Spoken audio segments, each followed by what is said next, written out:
Today is the Solemnity of Jesus Christ, King of the Universe. I personally think this is one of the best titles for a solemnity that we have. King of the Universe. But what does that mean? What does it mean that Jesus is King of the Universe? So I was doing a little bit of Googling, and despite our egalitarian pretenses here in America, we actually still do have a few kings lying around. Up on Grand River, you actually can buy burgers from a king. And similarly, up in Heartland, you can buy smoothies from a king. Now, admittedly, these are both relatively small claims of kingship, king over this thing or that thing. But to be king of the universe, now that is an absolute claim. There can be only one king of the universe. So how can Jesus claim this? Well, first, he created the universe. Remember, God created everything by a word of command, like a king giving orders to light, darkness, to matter itself, nature obeying his very word.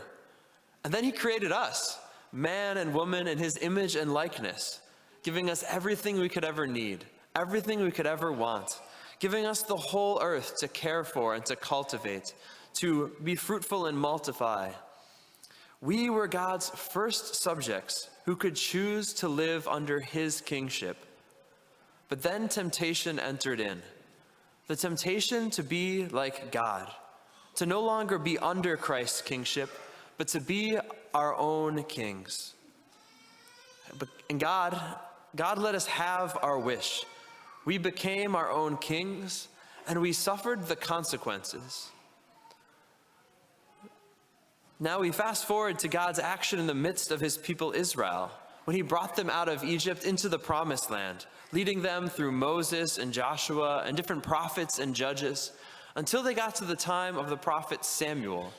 And during this time, the people started to grumble. We want a king like other nations. And Samuel, he tried to warn them of the dangers and the consequences of this. But eventually God told Samuel, "It's not you they are rejecting, Samuel. It is me they are rejecting as their king." And so God let the people have their wish. They got the king that they wanted, and they suffered the consequences. Things go all right at first with King David, but after that, things go downhill pretty quickly. And our first reading today from Ezekiel comes when things have really hit rock bottom for Israel. Their kings have failed. Their hopes of an earthly kingdom seemingly are gone. They are in exile in Babylon. But Ezekiel gives these words from the Lord. "I, the Lord your God, will be your shepherd." That you've tried all these other kings and rulers and other shepherds, and they've all failed. So I, the Lord, will be your shepherd. I will bind up what is broken. I will seek out what is lost. I will heal what is sick. And so then on that night in Bethlehem, the shepherd came down among the sheep. The word became flesh, and he walked among us. He healed, he taught, he raised up the fallen and the broken. But then the sheep turned on him. "You would crucify your king?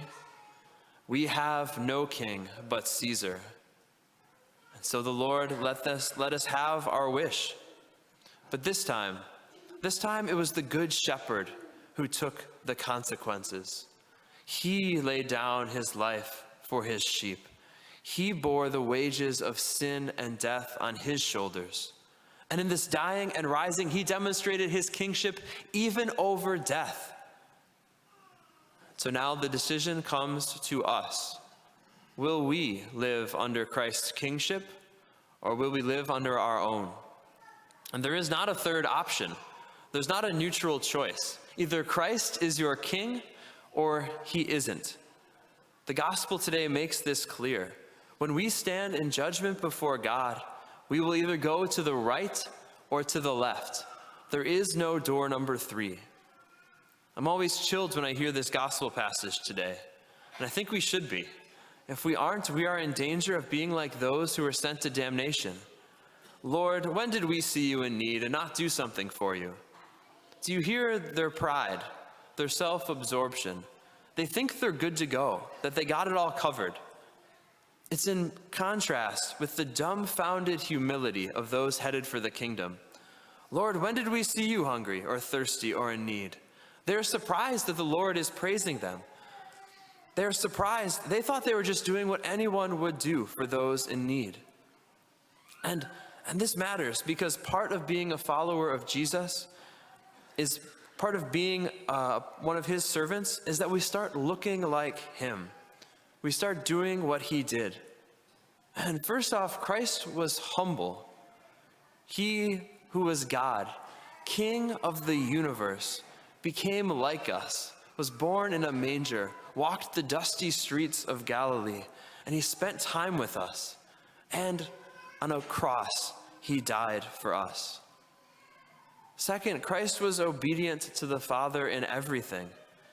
And living under Christ's kingship means that we have to strive to obey his commandments, especially those to love God with our whole heart and to love our neighbor. But it means more than that. Obedience means more than that. Does our life take its shape? Do we find our identity and our mission out of a place of living under God's kingship? Because see, the age-old temptation still comes to us. I want a king like the other nations. Sure, I'll have parts of God's kingship, but it'll be on negotiated terms. Yeah, I'll follow God's rules, but I'll be the king of all the other parts of my life. I want my life to look like others' lives, my family to look like others' families, my marriage to look like other marriages. But I want God to still bless it. An area of my life that I struggled for so long to actually place under the Lord's kingship was sports. I was a decent all-around athlete growing up, and in high school and college, I found my groove, I found my stride, some would say, in track and field. I set a high school record, and then in college, I was one of the only seminarians who was also a varsity athlete. And now, don't get me wrong, sports are a great thing, but I found myself placing more pride, more identity, more self-worth in how I did on the track than in my relationship with Jesus. Even after finishing my college running career, I still placed a huge amount of self-worth in my athletic ability. In God's mercy, though, and I really see this as God's mercy, he had to sideline me for a while. I had a couple injuries that got me off of competition for a while for me to be able to see how I was placing this above him, how I wasn't letting him have this part of my life. Because living under Christ's kingship, it means everything has to be under his kingship. Our lives, our vocations, our jobs, our families, our children, it all comes under his kingship. Jesus has an absolute claim. He is the king of the universe. But this is the scary part. If we don't want Jesus Christ as our king, he will let us have our wish. But we will have to live with the consequences for all eternity. Our king in this life will be our king in the next. Who we worship now, we will worship for all eternity. One of the greatest pains of hell is this self-exclusion from God. Depart from me, you accursed. God will not force us to love him or to serve him or to be with him forever. But he does invite us. He spreads the table before us. As King David writes in Psalm 23, the psalm of a man who wholeheartedly is following the Good Shepherd. You anoint my head with oil, my cup overflows. Only goodness and kindness follow me all the days of my life, and I shall dwell in the house of the Lord for years to come.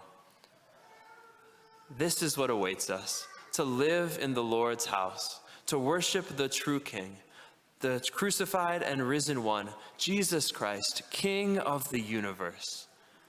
So today at Mass, I ask you to invite Jesus to be the King of your life, to be the King of every part of your life. Maybe you've done this before or done this 100 times, but we have a nasty habit of taking back the throne from the Lord. And so maybe at the offertory or after communion, pray Pray simply, Jesus, I declare that you are King of my life, of my heart, of my mind, that you are King of my family, my home, my work, that you are King of my leisure, my money, that you are King of my past, my present, and my future. I declare your kingship over it all. I love you. Give me the grace to follow you all the days of my life.